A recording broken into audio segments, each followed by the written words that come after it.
Hello दोस्तों, welcome back to my YouTube channel. आज हम लोग इन्फेक्शन एंड कंट्रोल का फर्स्ट टॉपिक यूनिट नंबर 1 का टॉपिक हॉस्पिटल एक्वायर्ड इन्फेक्शन पढ़ने वाले हैं, जिसको हम लोग नोज़ोकोमियल इन्फेक्शन के नाम से भी जानते हैं। तो सबसे पहले देखते हैं ये होता क्या है।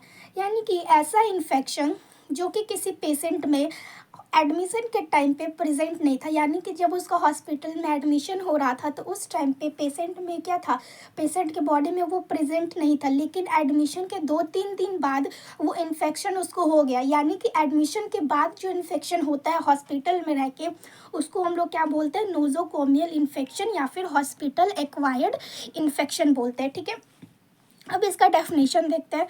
Infection acquired in the hospital, यानी कि क्या है, वैसा इन्फेक्शन जो हॉस्पिटल में एक्वायर्ड हो पेशेंट को, ठीक है, admitted for a reason other than the infection which they admitted, यानी कि वैसा इन्फेक्शन जो कि हॉस्पिटल में होता है पेशेंट में, अदर देन द इन्फेक्शन, यानी कि वैसा जो इन्फेक्शन था वो पहले प्रेजेंट नहीं था, लेकिन अब क्या हो गया, वो प्रेजेंट एडमिट होने के बाद अब वो उसमें इन्फेक्शन हो गया। ठीक है, जो इसका एक और डेफिनेशन है, क्या है, infection should not be present और incubating at the time of admission, यानी कि वैसा इन्फेक्शन जो कि एडमिशन के टाइम पे पेशेंट में प्रेजेंट नहीं था, उसको हम लोग क्या बोलेंगे, नोज़ोकोमियल इन्फेक्शन या फिर HAI, हॉस्पिटल एक्वायर्ड इन्फेक्शन। ठीक है, अब देखते हैं फैक्टर अफेक्टिंग HAI, यानी कि ऐसे कौन कौन से फैक्टर हैं जब नोज़ोकोमियल इन्फेक्शन को या फिर हॉस्पिटल एक्वायर्ड इन्फेक्शन को अफेक्ट कर सकते हैं। तो देखो, सबसे पहले क्या है, इम्यून स्टेटस, यानी कि देखो हॉस्पिटल में क्या होता है, जितने भी पेशेंट होते हैं उन लोगों का मेडिसिन की वजह से, एंटीबायोटिक ये सब जो उन लोगों को मेडिसिन चलता है, तो क्या होता है कि इम्यून स्टेटस उन लोगों का क्या होता है, बहुत कमज़ोर होता है। क्यों? क्योंकि वो लोग ऑलरेडी बीमार है। ठीक है, तो इसकी वजह से क्या होता है, उन लोगों में इम्यून सिस्टम बहुत लो चला जाता है, वीक हो जाता है। तो अब इम्यून सिस्टम अगर वीक हो जाएगा तो क्या होगा, इन्फेक्शन लगने का चांस और ज़्यादा हो जाएगा। तो क्या होगा कि वही बोल रहा है कि जो इम्यून स्टेटस है वो बहुत बड़ा एक फैक्टर है नोज़ोकोमियल के लिए। क्यों? क्योंकि जो पेशेंट होता है उसके पास क्या होता है, पहले से इम्पेयर्ड इम्यूनिटी होता है। ठीक है, और इम्पेयर्ड इम्यूनिटी होने की वजह से, यानी लो इम्यूनिटी होने की वजह से इसका जो चांस होता है वो और ज़्यादा हो जाता है। जो सेकेंड है वो क्या, hospital environment. Hospital environment contain a greater magnitude of microorganism than that of community. Transmission of these organism to patient can cause nosocomial infection. तो क्या बोलने का मतलब है कि हॉस्पिटल इन्वायरमेंट में क्या होता है, जैसे हमारा घर है तो हमारे घर में उतने माइक्रो ऑर्गेनिज्म, हमारे कम्युनिटी में उतने माइक्रो ऑर्गेनिज्म नहीं रहते जितना कि कहाँ रहता है, हॉस्पिटल में रहता है। तो कोई भी इम्पेयर्ड वीक इम्यून स्टेटस वाला पर्सन अगर हॉस्पिटल में जाएगा तो उसको क्या होगा, हॉस्पिटल के इन्वायरमेंट की वजह से इन्फेक्शन होने का ज़्यादा चांस होता है, यानी नोज़ोकोमियल इन्फेक्शन होने का ज़्यादा चांस होता है। ठीक है, तो वही बोल रहा है हॉस्पिटल का इन्वायरमेंट कैसा, इस चीज़ पे भी डिपेंड करता है। अगर वहाँ अच्छे तरीके से डिसइंफेक्शन, स्टरलाइजेशन, ये सब का प्रोसेस बहुत अच्छे तरीके से हो रहा, पूरा साफ़ सुथरा, साफ़ सफाई का ख्याल रखा जा रहा, तो क्या होगा, इन्फेक्शन लगने का चांस थोड़ा कम होगा। लेकिन वही अगर बहुत ज़्यादा गंदगी है, सही से BMW का ये नहीं हो रहा, सही से BMW को फॉलो नहीं किया जा रहा, स्टरलाइजेशन टेक्निक फॉलो नहीं किया जा रहा, तो क्या होगा कि इन्फेक्शन लगने का चांस और ज़्यादा होगा। तो हॉस्पिटल का एनवायरनमेंट कैसा है उस चीज़ पे भी डिपेंड करता है। अब जो थर्ड वन है वो क्या है, transfusion. blood product and IV fluid used for transfusion, if not properly screened, can cause many bloodborne infections such as HIV, hepatitis B and C। तो देखो, जब कोई भी हॉस्पिटल में ट्रांसफ्यूज़न होता है या फिर IV फ्लूइड हो, या पानी चढ़ाया जा रहा हो, या ब्लड चढ़ाया जा रहा हो, या फिर कुछ भी हो, तो ट्रांसफ्यूज़न हो रहा पेशेंट के बॉडी में, अगर उसको सही से चेक नहीं करेंगे तो क्या होगा कि उसमें ब्लड बॉर्न इन्फेक्शन होने का चांस होता है। ठीक है, यानी कि क्या क्या हो जाएगा, HIV हो सकता है, हेपेटाइटिस B हो सकता है और हेपेटाइटिस C हो सकता है। तो ये सब इन्फेक्शन होने का क्या होता है, चांस होता है। अब देखते हैं fourth one, poor hospital administration. Strong administrative support is essential to control HAI, यानी कि हॉस्पिटल का जितना अच्छा एडमिनिस्ट्रेटिव सपोर्ट होगा, एडमिनिस्ट्रेटिव लेवल होगा, उसके हिसाब से HAI को कंट्रोल किया जाएगा। एडमिनिस्ट्रेटिव सपोर्ट अगर सही होगा तो वहाँ का BMW sterilisation, disinfectant, cleaning the floor, और जो भी होता है आईसीयू रूम, ये सब को क्या होगा, क्लीन अच्छे से किया जाएगा। लेकिन वही अगर एडमिनिस्ट्रेटिव सपोर्ट नहीं होगा तो इसको सही से फॉलो नहीं किया जाएगा, ठीक है। तो हॉस्पिटल का एडमिनिस्ट्रेशन कैसा है उस पर भी डिपेंड करता है नोजोकोमियल इन्फेक्शन। अब आता है सोर्स ऑफ इन्फेक्शन, यानी जो नोजोकोमियल इन्फेक्शन है वो कैसे फैलता है, इसका सोर्स क्या है। तो इसका मेनली दो सोर्स है, ठीक है, इंडोजिनस सोर्स और एक्सोजिनस सोर्स, ठीक है। इंडोजिनस सोर्स ऐसा इंडोजिनस सोर्स मतलब कि वैसा इन्फेक्शन फैलना जब पेशेंट की खुद के बॉडी से ही उसके खुद के बॉडी में फैल जाता है। यानी कि जैसे कि कुछ सर्जिकल क्या हुआ, जैसे सर्जरी हुआ या फिर कुछ भी हुआ, तो अगर क्या हुआ कि हम लोग उसके स्किन को सही तरीके से साफ़ नहीं किए, समझो कि स्किन पे उसके माइक्रो ऑर्गेनिज्म है और उसको क्या किए, सही तरीके से क्लीन नहीं किए, बोल सकते हैं उसको हाँ, क्या होता है, जो जिस एरिया में सर्जरी किया जाता है उसको क्या किया जाता है, अच्छी तरीके से प्रिपेयर किया जाता है, क्लीन किया जाता है। तो अगर उसको सही तरीके से प्रिपेयर नहीं किया जाएगा तो क्या होगा, उसका जो माइक्रो ऑर्गेनिज्म है वो ऑर्गन में जाने का क्या होता है, चांस होता है। तो इसी को हम लोग क्या बोलते हैं, इंडोजेनस। इसमें क्या होता है, पेशेंट के खुद का जो बॉडी का बोल सकते हैं फ्लोरा होता है, जो माइक्रो ऑर्गेनिज्म होता है वो पेशेंट के बॉडी में चला जाता है, उसको क्या बोलेंगे हम लोग, इंडोजेनस सोर्स, और जाके क्या कर सकता है, इन्फेक्शन को कॉज कर सकता है। अब जो सेकेंड है एक्सोजेनस सोर्स, इसमें क्या होता है, exogenous source are the hospital environment, मतलब कि ऐसा सोर्स, ऐसा इन्फेक्शन जो कि बॉडी से ना होके हमारे आसपास से हो, ठीक है। जैसे कि इन्वायरमेंट, हॉस्पिटल के इन्वायरमेंट से हो सकता है, दूसरे पेशेंट से हो सकता है, दूसरे हेल्थ केयर मेंबर से हो सकता है।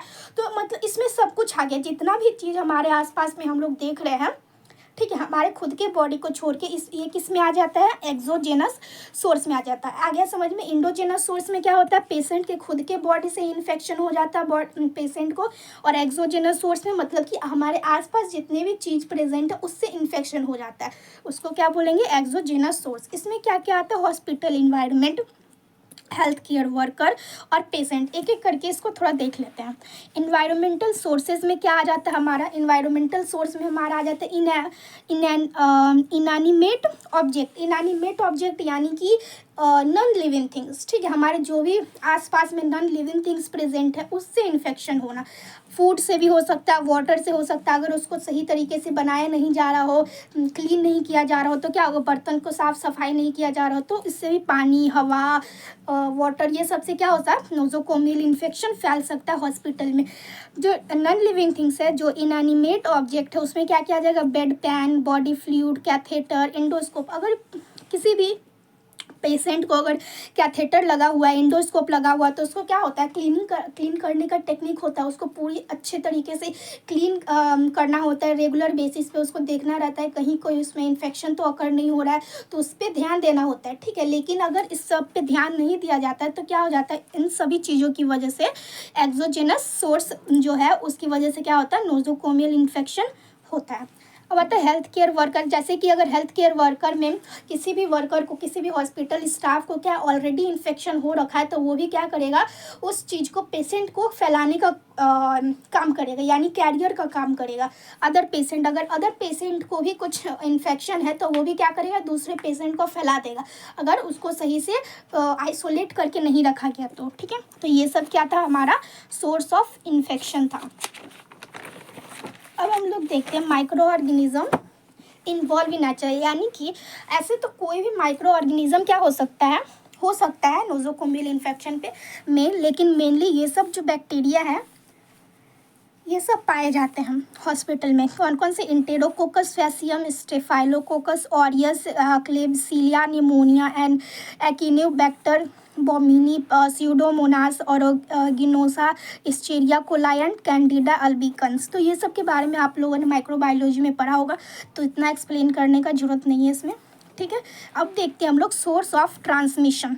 सोर्स ऑफ ट्रांसमिशन में है क्या कि ये कैसे कैसे फैलेगा, ठीक है। तो ये कैसे फैलेगा, कांटेक्ट के द्वारा फैल सकता है, ड्रॉपलेट के द्वारा फैल सकता है और एयरबॉर्न के द्वारा फैल सकता है, यानी हवा के द्वारा फैल सकता है, ठीक है। तो इसको जो हम लोग दूसरे टॉपिक में डिस्कस करेंगे अच्छे से। यहाँ पे बस इतना समझ लीजिए कि ये जो कांटेक्ट के द्वारा फैलता है, ड्रॉपलेट के द्वारा फैलता है और एयरबॉर्न के द्वारा फैलता है, यानी हवा के द्वारा फैलता है। जो कांटेक्ट के द्वारा कैसे फैलेगा, दो तरह से फैलेगा, डायरेक्ट कांटेक्ट के थ्रू फैलेगा और इनडायरेक्ट कांटेक्ट के थ्रू फैलेगा। डायरेक्ट कांटेक्ट में क्या हो गया, जैसे किसी पेशेंट को अगर इन्फेक्शन है, अब उससे डायरेक्ट हाथ मिला ले या फिर जाके बोल सकते हैं हक कर ले या फिर आप बॉडी को टच करे तो क्या होगा, वो डायरेक्ट कांटेक्ट में हो गया। इनडायरेक्ट कांटेक्ट में क्या होगा, अगर वो पेशेंट जिसको पहले से क्या हो, नोज़ोकोमियल इन्फेक्शन हो, अगर वो किसी चीज़ को, हॉस्पिटल के किसी चीज़ को टच कर लेता है तो क्या होगा, वो इन्फेक्शन उस ऑब्जेक्ट में फैल गया, उस ऑब्जेक्ट में फैलेगा। अब दूसरा पेशेंट उस ऑब्जेक्ट को टच करेगा तो क्या होगा, वो इन्फेक्शन फिर दूसरे पेशेंट में फैल जाएगा।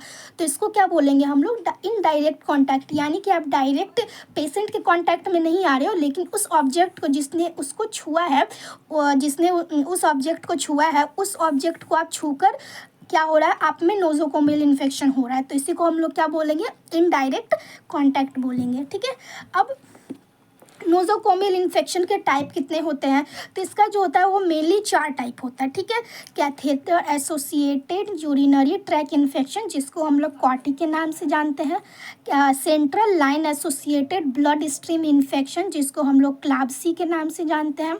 ठीक है, वेंटिलेटर एसोसिएटेड न्यूमोनिया। ठीक है, और जो 4th वन है वो क्या है, सर्जिकल साइट इन्फेक्शन। तो ये सब जितने भी टाइप है इन्फेक्शन के नोज़ोकोमियल, इसको हम लोग आगे पढ़ेंगे, नेक्स्ट टॉपिक में पढ़ेंगे। टाइप ऑफ HI नोज़ोकोमियल इन्फेक्शन के नाम से वीडियो आएगा, तो आप लोग उसको देख लीजिएगा, उसमें मैं इसके बारे में पूरा डिटेल वीडियो बनाऊंगी। ठीक है, अब आता है आपका क्या, प्रिवेंशन ऑफ HI। हम लोग नोज़ोकोमियल इन्फेक्शन को कैसे प्रिवेंट कर सकते हैं, तो हम लोग मेनली 2 मेथड से प्रिवेंट कर सकते हैं। ठीक है, तो स्टैंडर्ड प्रिकॉशन लेकर के और ट्रांसमिशन बेस्ड प्रिकॉशन लेकर के। ठीक है, जो स्टैंडर्ड प्रिकॉशन होता है उसमें क्या होता है कि इंडिकेट हैंडलिंग, और यानी कि स्टैंडर्ड प्रिकॉशन में आपको जितने भी पेशेंट को आप हैंडल कर रहे हो तो सेम प्रिकॉशन आपको फॉलो करना है। जैसे कि आप जितने भी पेशेंट के पास जा रहे हो तो ग्लव्स का आपको यूज़ करना है, हैंड वॉशिंग करना है, प्रॉपर PPE का यूज़ करना है। ठीक है, पर्सनल प्रोटेक्टिव इक्विपमेंट का यूज़ करना है। लेकिन ट्रांसमिशन बेस्ड प्रिकॉशन में क्या होता है कि ऐसा कुछ ज़रूरी नहीं है कि सब पेशेंट के पास आप जाके, जैसे कि जिसको TB होता है तो उसका क्या होता है, एयरबॉर्न ड्रॉपलेट के द्वारा वो क्या करता है, TB फैलता है। तो उसके लिए आपको प्रॉपर प्रिकॉशन लेना पड़ेगा, आपको N95 रिस्पायरेटर का यूज़ करना पड़ेगा, ताकि वो जो TB का पेशेंट है वो उसका अपना जो इन्फेक्शन है वो दूसरे को नहीं फैलाए। ठीक है, यानी आप उसके सामने जा रहे हो तो आपको TB होने का चांस ना हो, इसकी वजह से आपको N95 रिस्पायरेटर यूज़ करना पड़ेगा। यानी कि ट्रांसमिशन बेस्ड, यानी कि एक पर्टिकुलर पेशेंट में क्या ट्रांसमिट हो रहा है, क्या चीज़ से ट्रांसमिट हो रहा है, उसके हिसाब से आप उस तरह का प्रिकॉशन लोगे। ठीक है, यानी कि अगर किसी को क्या हो रहा है, बहुत ज़्यादा खांसी हो रहा है, तो आप उसके लिए अच्छे तरीके से, प्रॉपर तरीके से मास्क पहनोगे। लेकिन अगर किसी को खांसी नहीं हो रहा, नॉर्मल पेशेंट हो, तो आप हैंड हाइजीन और ग्लव्स के द्वारा भी अपना काम चला सकते हो। ठीक है, यानी कि यह स्पेसिफिक पेशेंट के लिए यूज़ किया जाता है और ये सारे पेशेंट के लिए यूज़ किया जाता है। ठीक है, आई होप इसको आप लोगों को समझ में आया होगा। तो यहाँ पे हम लोगों का नोज़ोकोमियल इन्फेक्शन ख़त्म होता है। अगर आपको वीडियो पसंद आया हो then subscribe to my channel and thank you for watching my video.